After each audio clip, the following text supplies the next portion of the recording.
Hello everyone. आज ये लेके आया हूँ मैं एसबीआई क्लरिकल के लिए स्ट्रेटजी, ठीक है।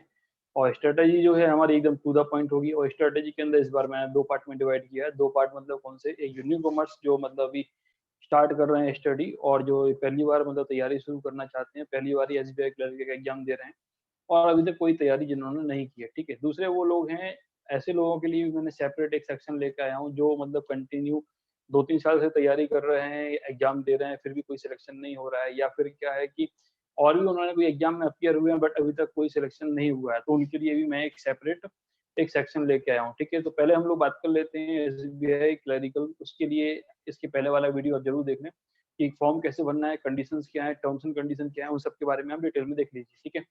चलो इसको देखते हैं। सबसे पहली बात ये है कि एसबीआई क्लरिकल की हम बात करेंगे। सबसे इम्पोर्टेंट बात ये है कि how many days are left for the SBI clerical, ठीक है। तो सबसे इम्पोर्टेंट बात ये है कि आप लोग हमेशा जून जो दिया गया है, जून की डेट दी है आपको, तो जून के अकॉर्डिंग ही तैयारी करें। आप ऐसा मत सोचिए कि आगे पोस्टपोन होगा। मे बी अगर पेंडेमिक या जो कोरोना का प्रॉब्लम है वो शायद अगर नहीं हुआ इम्प्रूव तो थोड़ा बहुत हो सकता है, लेकिन इतना ज़्यादा भी ये डिले नहीं करेंगे। जैसे लास्ट ईयर भी क्या हुआ था, कितनी भी कंडीशन खराब थी फिर भी आईबीपीएस ने एग्जाम अपना कंडक्ट कराया था। तो एसबीआई का एग्जाम भी आईबीपीएस ही कंडक्ट करती है।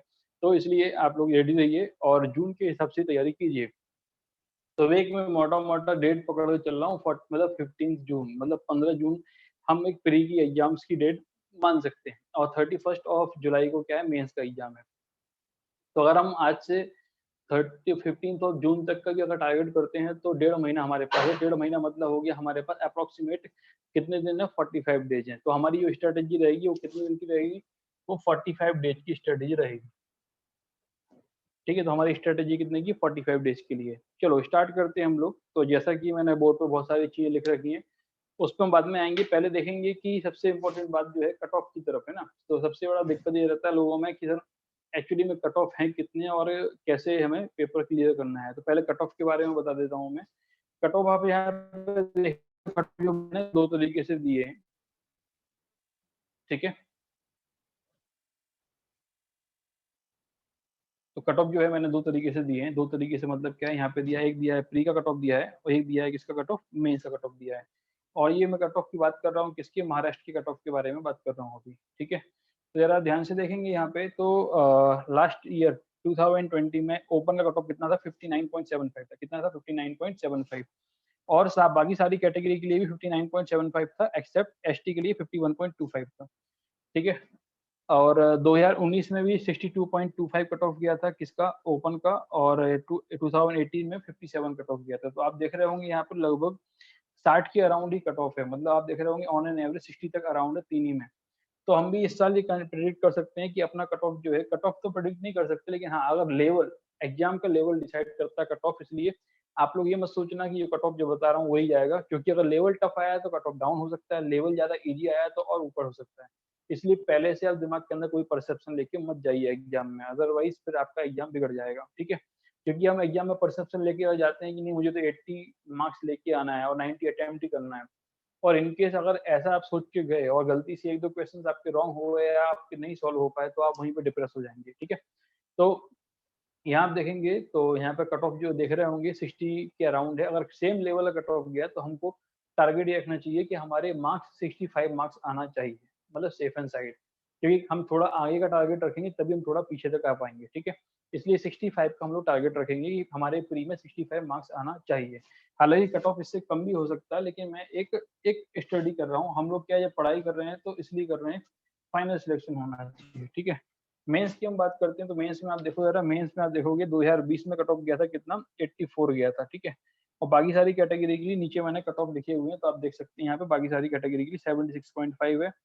इसके लिए ईडब्ल्यूएस के लिए तो काफी ज्यादा फर्क है। 2019 में कट ऑफ 89.75 है, 2018 में 85.65। तो आप ये भी देख रहे होंगे अबाउट 85 के अराउंड आपके ये भी क्या है कट ऑफ है, किसके यहाँ पे, मेंस के। तो ये तीनों साल के मैंने आपको एक तरीके से आपको एक एनालिसिस करके बता दी कि उनके कट ऑफ लगभग आजू बाजू ही, ज्यादा दूर नहीं है, ठीक है। तो कट ऑफ की प्रॉब्लम क्लियर हो गई। फिर भी कुछ स्टेट के मैंने कट ऑफ यहाँ पे लिए हैं, आप देख रहे होंगे यहाँ पे। तो ये देखेंगे आप यहाँ पे कि एमपी के लिए, मध्य प्रदेश के लिए प्री का कट ऑफ जो है 89.25 गया था, राजस्थान के लिए 90.25 गया था, और गुजरात के लिए 82.75 कट ऑफ गया था। तो ये भी कट ऑफ मैंने अदर स्टेट की ले ली है। तो कट ऑफ की बात क्लियर हो जाती है, कट ऑफ से आपको अंदाजा आ गया होगा कि कितना आपने वो तैयारी करनी है। ठीक है, बात करते हैं अब एग्जाम पैटर्न की। ठीक है, तो एग्जाम पैटर्न आप देखोगे यहाँ पे, तो एग्जाम पैटर्न को दो पार्ट में डिवाइड किया गया है। दो पार्ट मतलब क्या है, दो पार्ट हमारे पास है, एक है क्या प्री का पैटर्न, एक दूसरा क्या है मेंस का पैटर्न। ठीक है, प्री और मेंस में क्या फर्क है वो देखो जरा। प्री में देखो क्वांट रीजनिंग और इंग्लिश है, क्वांटिटी एप्टीट्यूड रीजनिंग इंग्लिश है, 35 क्वेश्चन है और 30 रीजनिंग के इंग्लिश के हैं।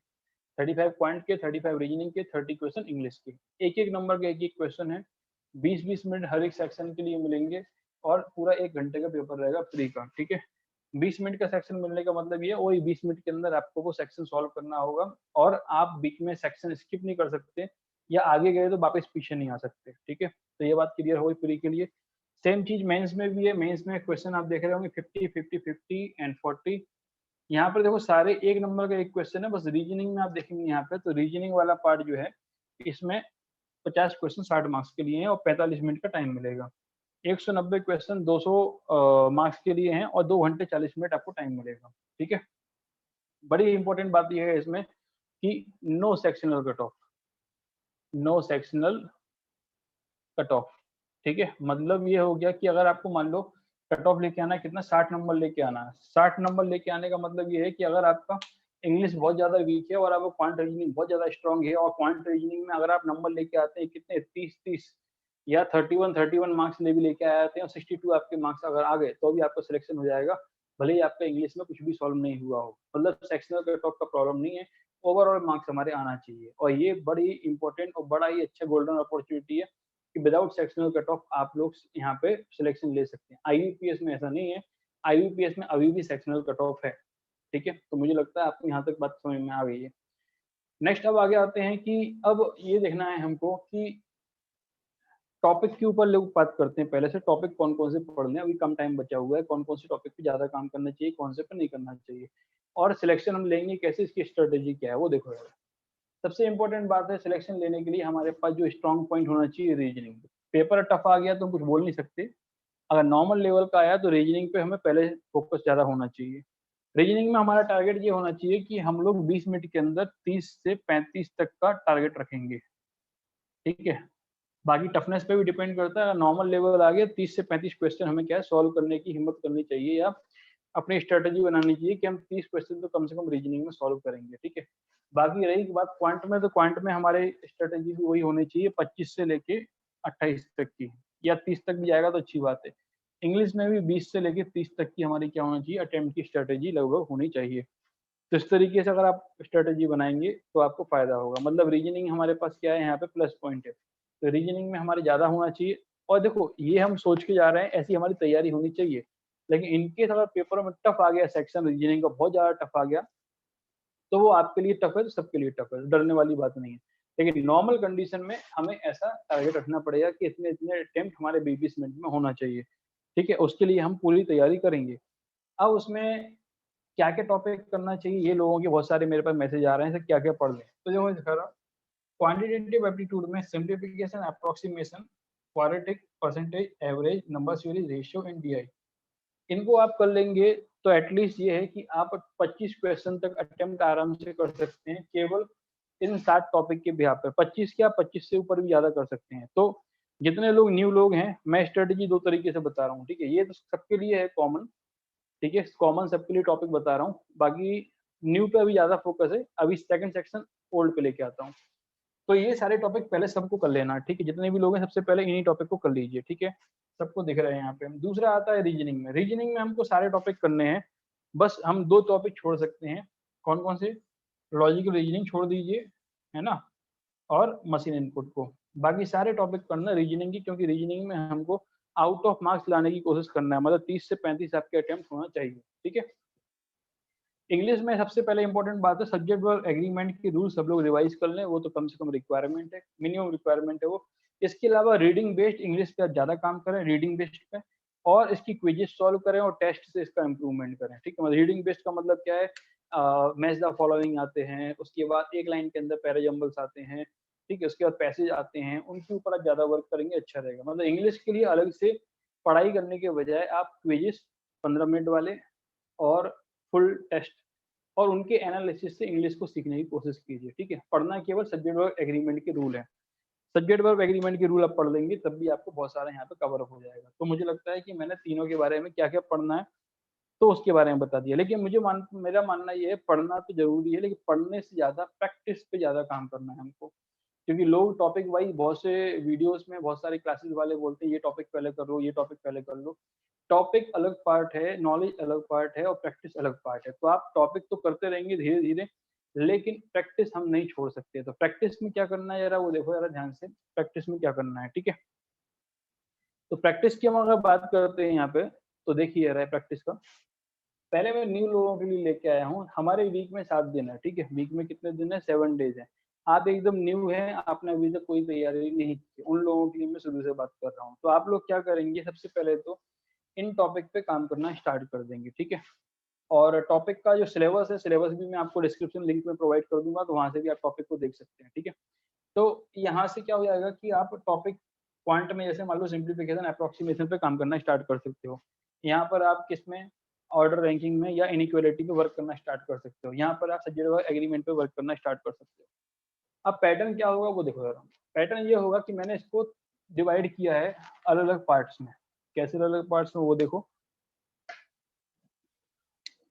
पहले देखो आप ये 7 दिन है, ठीक है? 7 दिन में क्या होगा इसको मैंने डिवाइड किया है 4-5 पार्ट में। कैसे ज़रा ध्यान से देखो। एक तो हमारा क्या है प्री टेस्ट, एक तो प्री का टेस्ट होगा, ठीक है? फुल टेस्ट की बात कर रहा हूँ मैं फुल।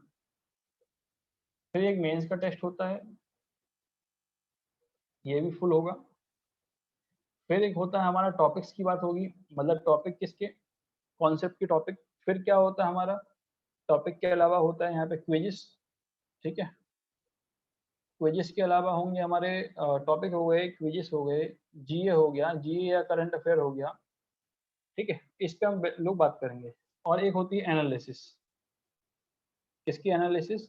टेस्ट की एनालिसिस। चलिए देखते हैं जरा कैसे करेंगे इसको। सबसे पहली बात ये है कि शुरू के मैं 2 वीक का प्लान बता रहा हूँ, शुरू के 2 वीक का प्लान बता रहा हूँ मैं, ठीक है?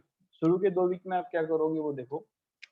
शुरू के 2 वीक में आपको ये 2 वीक दिख रहे हैं, 2 वीक में एक प्री का टेस्ट लगाओगे। सपोज़ मंडे से लेते हैं, Monday, Tuesday, Wednesday, Thursday, Friday, Saturday and Sunday, ठीक है? सपोज़ आपने मंडे से पढ़ाई स्टार्ट कर दी, ठीक है? मंडे से आपने पढ़ाई स्टार्ट कर दी, तो क्या होगा मंडे से जैसी पढ़ाई स्टार्ट होगी तो पहले दिन पे आपने दूसरे दिन पे मतलब दूसरा दिन क्या है मंगलवार है, ट्यूसडे। तो आप क्या करेंगे एक प्री का टेस्ट देंगे और थर्सडे को एक प्री का टेस्ट देंगे, ठीक है? बाकी टाइम पे क्या है क्योंकि आपने अभी पढ़ाई स्टार्ट की है, ठीक है? इसलिए उसके हिसाब से बता रहा हूँ और फिर आप देंगे सैटरडे को एक प्री का टेस्ट। मतलब वीक में 3 टेस्ट हो गए और 2 वीक के लिए ये प्लान है। इसके अलावा डेली आप क्या करोगे टॉपिक टॉप मतलब टॉपिक पढ़ोगे। करंट अफेयर हमको कंटिन्यू पढ़ना ही है, आधा घंटे से 1 घंटा आप करंट अफेयर पढ़ेंगे, ठीक है? जीए मतलब करंट अफेयर पकड़ो अभी, अभी जीए के डिटेल में जीए नहीं पढ़ना अभी, हमें करंट अफेयर ही पढ़ना है, ठीक है? इसलिए आप करंट अफेयर्स को बोल सकते हो, ठीक है? तो ये करंट अफेयर करोगे, बाकी रिमेनिंग टाइम में क्या करोगे आप क्विज़ेस सॉल्व करोगे। क्विज़ेस मतलब जैसे अड्डा 24/7 हो गया या आईबीपीएस गाइड हो गया या फिर गेटअप हो गया, इन सब पे क्या होते हैं 15-15 मिनट की छोटे-छोटे क्विज़ेस आते हैं। तो वो क्विज़ेस भी सॉल्व करोगी जब टाइम मिलता है अपने को। तो ये पैटर्न रहेगा शुरू के 2 वीक का, मतलब आपका मैक्सिमम काम किस पे है, आप अपने टॉपिक पढ़ रहे हो, टॉपिक कवर करोगे तभी तो सॉल्व कर पाओगे, नए लोगों की बात हो रही है अभी। सेकंड वीक में क्या होगा, ये पूरा पैटर्न हमारा नीचे वाला कंटिन्यू रहेगा, मतलब डेली टॉपिक भी पढ़ोगे, करंट भी पढ़ोगे, क्विज़ेस भी सॉल्व करोगे। अपार्ट फ्रॉम दैट टेस्ट में कुछ चेंजेस कर दिए मैंने। अच्छा ए फॉर क्या है एनालिसिस, टेस्ट दोगे और टेस्ट के साथ एनालिसिस, 1 घंटे का टेस्ट, 2 से ढाई घंटे एनालिसिस। जैसे-जैसे अटेम्प्ट बढ़ने लगेंगे, एनालिसिस अपने आप कम होने लगेगी। एनालिसिस में सबसे पहले किसकी एनालिसिस करोगे? इंग्लिश की। और इंग्लिश में जो सही हुए हैं, उसको भी देखना है सॉल्यूशन में कि एक्चुअली में सही कैसे हुआ है, उससे आपके रूल समझ में आएँगे, क्या रूल था और रॉन्ग हुआ है, उसको भी समझना है। दूसरे नंबर पे एनालिसिस करोगे रीजनिंग की और तीसरे नंबर पे करोगे क्वांट पे, क्योंकि क्वांट में ज़्यादा सेक्शन आपको सॉल्व करना पड़ता है, ये आपको नहीं आता है और सॉल्यूशन को देख के ही आप इसको समझने की कोशिश करोगे, जिससे आपके टॉपिक भी स्ट्रॉन्ग होंगे, ठीक है? सेकंड वीक में आगे के 2 वीक में क्या करना है आपको, एक प्री, दूसरा प्री, फिर 2 दिन छुट्टी दी है मैंने, फिर एक और प्री, फिर एक और प्री, फिर एक और प्री, मतलब 1, 2, 3, 4, 5 मतलब वीक में 5 प्री के टेस्ट हो रहे हैं आपके। उसके बाद आगे की टेस्ट मतलब 2 वीक आपके 2 वीक निकल गए, मतलब लगभग आपका एक तरीके से मई मंथ निकल जाएगा। और जून मंथ से आप क्या करोगे, जून मंथ से आप डेली एक प्री रहेगा, लेकिन फिर भी बीच के अल्टरनेट डेज पे आपको 2-2 प्री देना है। तो आप देख रहे होगे, एक प्री फिर 2 प्री, फिर 1 प्री फिर 2 प्री, फिर 1 प्री फिर 2 प्री, इस तरीके से आपको टेस्ट चलते रहेंगे। और साथ में साथ ये पार्ट भी आपका एक्स्ट्रा टाइम में टॉपिक और जनरल करंट अफेयर और क्विज़ेस ये भी चलते रहेंगे। इतना करने के बाद जब तक आपका टेस्ट एग्ज़ाम नहीं आता तब तक ये पैटर्न चलता रहेगा। और जब एग्ज़ाम होगा और जब एग्ज़ाम होगा उसके 5 दिन पहले आप क्या करोगे, 3 से 5 टेस्ट डेली लगाओगे। ये 3 से 5 टेस्ट आपको बूस्ट करते हैं, जैसे कोई वो होता है ना स्प्रिंटर, या वो होता है धावक होता है, या क्या बोलते हैं रनर होता है। तो आखिरी टाइम पे वो क्या करता है, पूरी ताकत से उसको स्प्रिंट मारता है और बहुत तेज़ी से दौड़ता है, ऐसे यहाँ भी है। आप आखिरी के 5 दिन में डेली के 3-3, 4-4, 5-5 टेस्ट भी सॉल्व करोगे, तो आपको उस 4 से 5 दिन में, आखिरी के 4 से 5 दिन में कम से कम 3 से 4 नंबर का कम से कम इम्प्रूवमेंट हो जाएगा, देख लेना कैसे भी करके।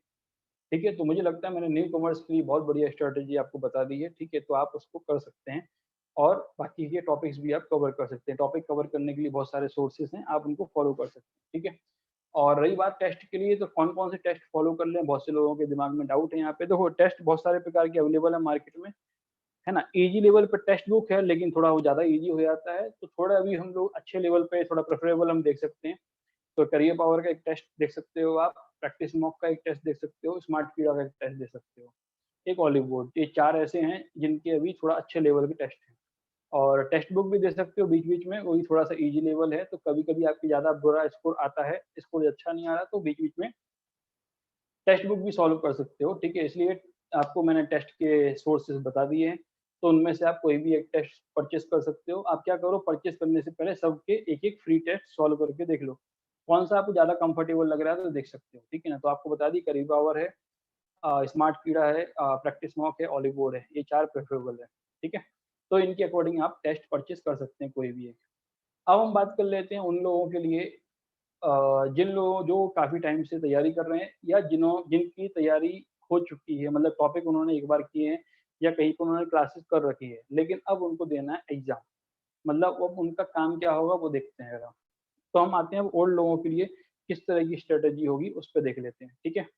चलिए देखते हैं इसको,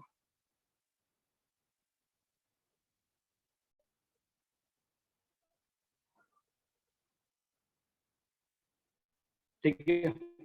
तो आप देख रहे होंगे यहाँ पे मैं लेके आया हूँ अभी ओल्ड पर्सन के लिए स्ट्रैटेजी लेके आया हूँ, अलग है, ठीक है? क्योंकि मेरा मानना ये है कि आप लोगों ने टॉपिक कवर किए हैं फिर भी, ठीक है ना? फिर भी कुछ टॉपिक में कमियाँ रहेंगी, ठीक है? देखिए कमियाँ रहेंगी, लेकिन आपको अभी ज़्यादा फोकस करना है किसके ऊपर? आपकी प्रैक्टिस के ऊपर। तो उसके लिए मैंने एक शेड्यूल बनाया, वो देखिए ज़रा कैसे करना है आपको। तो आप देख रहे होंगे यहाँ पे ओल्ड के लिए 7 दिन में फिर डिवाइड किया है, 1, 2, 3, 4, 5, 6, 7 डेज़ हैं। तो आपको स्टार्ट कैसे करना है ज़रा ध्यान से देखो आप। जैसे फॉर एग्ज़ाम्पल हमारी बात होती है मंडे से, ठीक है? Monday, Tuesday, Wednesday, Thursday, Friday, Saturday and Sunday, ठीक है? अब यहाँ देखिए, ध्यान से देखिए कि पहले अगर आपने मंडे को 3 प्री के टेस्ट सॉल्व किए, प्री के सॉल्व सॉल्व करने के अलावा आपको एनालिसिस करनी है, ठीक है? तो मानता हूँ मैं 1-1 घंटे के 3 प्री के टेस्ट रहेंगे, एनालिसिस के लिए टाइम कम मिलेगा, तो आपको शुरू के 2 टेस्ट की एनालिसिस करने के लिए ज़्यादा टाइम लगेगा, नेक्स्ट वाले में कम टाइम लगेगा। और अगर कोई एक आध टेस्ट की एनालिसिस बच जाती है, तो उसको आप नेक्स्ट डे भी कवर कर सकते हैं, बट एनालिसिस करना कंपल्सरी है। और जैसे-जैसे आपके अटेम्प्ट बढ़ते जाएँगे, वैसे-वैसे एनालिसिस का पार्ट कम होता जाएगा, इसलिए डोंट वरी, टेंशन मत लो उसके लिए। देखिए, एनालिसिस किए बिना टेस्ट देने से भी ज़्यादा फ़ायदा नहीं होगा, ठीक है? एक आध टेस्ट स्किप कर सकते हो विदाउट एनालिसिस का, लेकिन एनालिसिस करना पड़ेगी, क्योंकि उसी से आपका इम्प्रूवमेंट होने वाला है।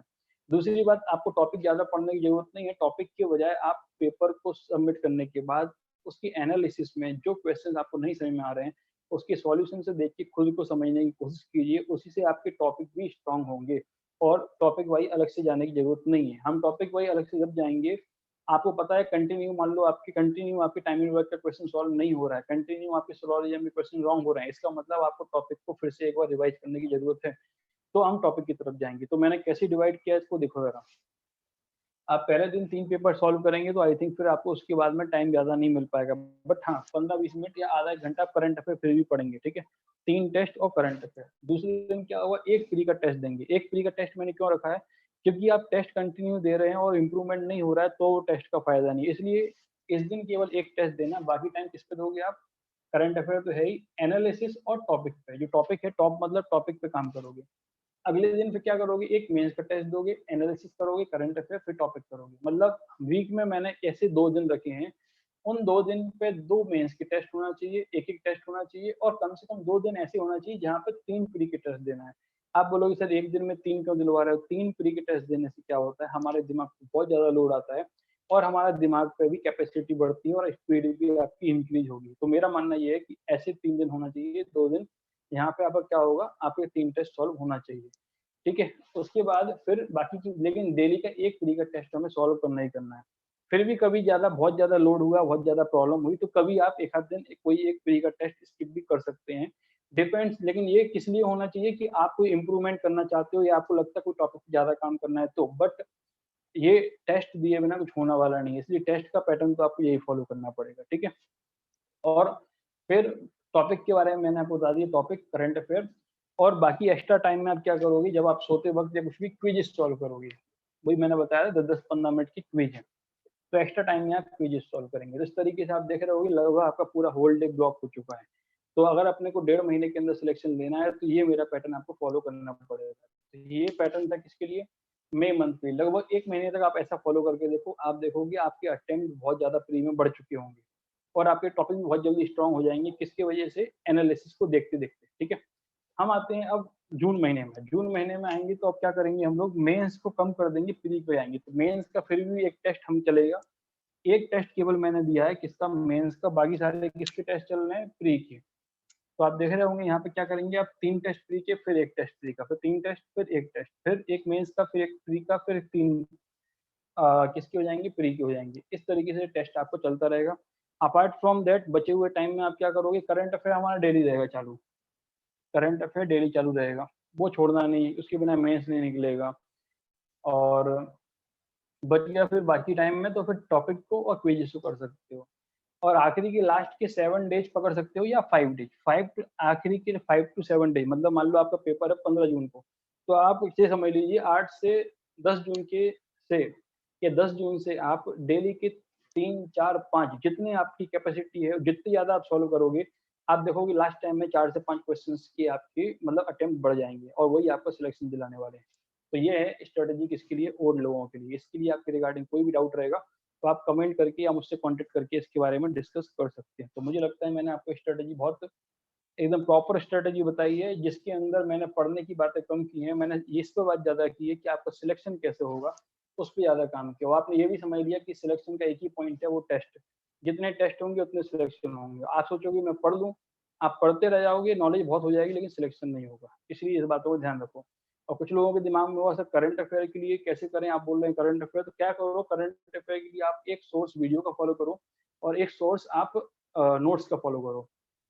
तो वीडियो के लिए अफेयर्स क्लाउड के वीडियो आते हैं डेली और वीकली, उसको आप फॉलो कर सकते हैं। और नोट्स के लिए आप या तो रेडअप का वीकली वन लाइनर फॉलो कर सकते हैं या फिर अफेयर्स क्लाउड के पॉकेट पीडीएफ आप फॉलो कर सकते हैं, ठीक है? लेकिन ध्यान रखो एक ही सोर्स फॉलो करना है, एक वीडियो का और एक नोट्स का। और जब ये हर एक महीने के 3-3 बार इनका रिवीजन जब हो जाएगा तब आप अदर नोट्स की तरफ जा सकते हैं। नहीं तो लोग क्या करते हैं, पहले इस नोट से पढ़ते हैं, दूसरी बार इस नोट से पढ़ते हैं, तीसरी बार किसी और नोट से पढ़ते हैं, तो आखिरी में ऐसा होता है डेटा सेम होने के बावजूद भी हमको याद नहीं हो पाता और पेपर में आप सिलेक्शन नहीं ले पाते। ठीक है? तो मुझे लगता है कि मैंने आपको सारी बातें यहाँ पे बता दी हैं और इस अपॉर्च्युनिटी का फ़ायदा ले लीजिए। टाइम हमारे पास मोर देन इनफ है, 1.5 महीना बहुत होता है, एकदम जी-जान से लग जाइए। और मैंने आपको स्ट्रैटेजी ऐसी बताई है जिसमें आपके पूरे 24 आवर आपके उसमें लगने वाले हैं और इन्वॉल्व होने वाले हैं, ठीक है? तो मुझे लगता है कि ये स्ट्रैटेजी अगर आप यूज़ करते हैं, जिनका 2-3 साल से भी सिलेक्शन नहीं हो रहा है, अगर वो स्ट्रैटेजी को फ़ॉलो करते हैं, तो उनको फ़ायदा होगा। और एक और मैं अपनी तरफ से दूँगा कि देखो, ये तो मैंने आपको बताया, फिर भी आपके दिमाग में कुछ और नया आता है, तो आप एक काम और कीजिए, क्वेश्चंस की शफलिंग करके देखिए। शफलिंग मतलब पहले मान लो आपने कभी इनइक्वालिटी सॉल्व करके देखा रीजनिंग में, फिर कभी पहले सिलोजिज्म सॉल्व करके देखिए। ऐसे शफलिंग कर के एक्सपेरिमेंट कीजिए तो आपके अटेम्प्ट में काफ़ी सारे चेंजेस आएँगे, ठीक है? तो मुझे लगता है कि यहाँ तक सारी चीज़ें क्लियर हो गई हैं। और बीच-बीच में कभी आपको लगता है कि कोई टॉपिक पे थोड़ा ज़्यादा टाइम की रिक्वायरमेंट है, तो एक आध दिन कभी आप ऐसा कर सकते हो कि एक दिन सपोज़ यहाँ पे आपने एक फ्री का टेस्ट छोड़ के वहाँ पे आपने कुछ ज़्यादा सॉल्व कर लिया। लेकिन 1 आध दिन आप एडजस्ट कर सकते हो, इससे ज़्यादा नहीं, लेकिन डेली टेस्ट चाहिए अपने को। और ये वाला पैटर्न ज़रूर चाहिए कि 1 दिन में कम से कम 3 टेस्ट 1 या 2 बार तो होना चाहिए, नहीं तो हमारा लेवल ज़्यादा बढ़ेगा। ठीक है? चलिए थैंक यू सो मच। मुझे लगता है कि मैंने सारी इम्पोर्टेंट इन्फॉर्मेशन आपको प्रोवाइड कर दी है। टॉपिक्स के बारे में बता दिया, टॉपिक्स आपके सामने हैं, ये टॉपिक्स हैं और कट ऑफ भी है, सब कुछ मैंने आपको बता दिया है। चलिए thank you so much, all the best.